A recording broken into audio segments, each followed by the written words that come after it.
Cusco, reacreditada internacionalmente y licenciada por SUNEDU, Facultad de Derecho y Ciencia Política. Hola, somos estudiantes de la Universidad Andina del Cusco, filial Sicuani, y hoy queremos compartir contigo un tema muy importante, inmerso en nuestro día a día, y es el tema de las obligaciones. ¿Te has preguntado en algún momento qué es una obligación? Pon atención, que aquí te lo explicamos. Al hablar de obligación, hacemos referencia a la relación jurídico-procesal, en donde el deudor está obligado al cumplimiento de una prestación en beneficio del acreedor. Esta prestación consistirá en dar, hacer o no hacer algo. Nuestro Código Civil regula las obligaciones. Es así que en el artículo 1132 encontramos una primera obligación, que es la obligación de dar bien cierto. Pero, ¿qué es un bien cierto? Un bien cierto es aquel bien que se encuentra total y absolutamente determinado, individualizado e identificado, es decir, con todas sus características determinadas. Veamos un ejemplo. El deudor se ha obligado frente a su acreedor a entregar el día de mañana un auto, marca Mazda, color blanco, modelo X3, año 2017, de placa PQ 2026 y el número de motor 365. Es claro que el deudor no podrá entregar un vehículo distinto, ni siquiera un auto con las mismas características, pero con diferente número de placa o motor, así tuviera un mayor valor.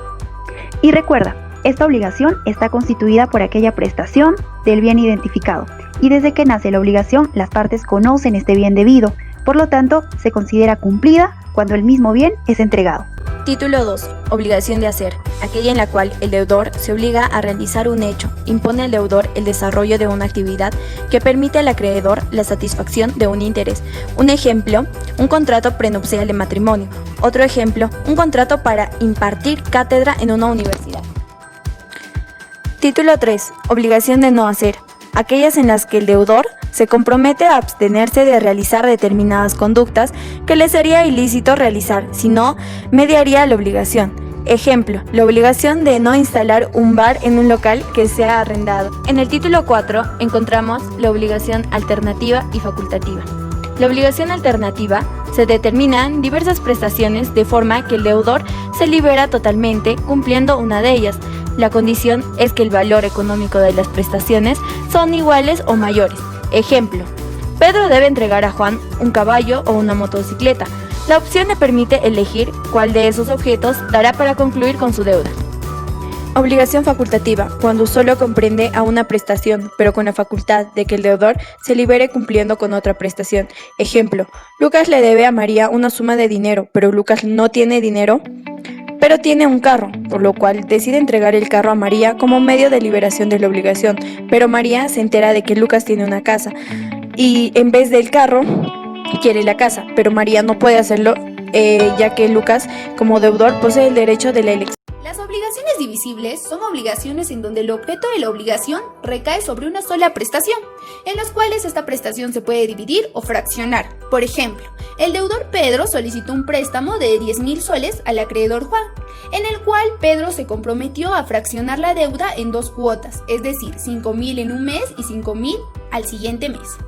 Ahora hablaremos sobre las obligaciones indivisibles, y estas son también obligaciones en donde el objeto de la obligación recae sobre un bien, pero que dada la naturaleza no le va a permitir fraccionarse o dividirse. Por ejemplo, cuando un deudor, María, es obligado a entregar un carro a la acreedora Ana, debido a la naturaleza del bien, que es el carro, no puede dividirse o fraccionarse, porque de dividirse perdería el valor inicial del bien.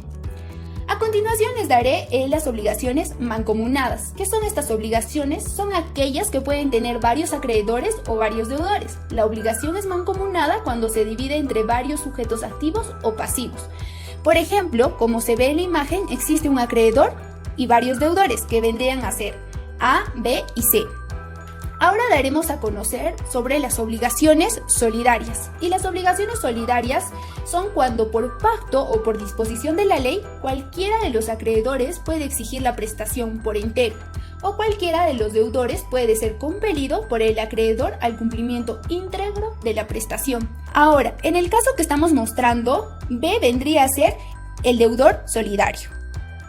Hola, soy Abelardo y siguiendo con el video, interpelación consiste en el requerimiento de pago de una deuda o para el cumplimiento de una obligación que es dirigido por el acreedor o su representante al deudor suyo.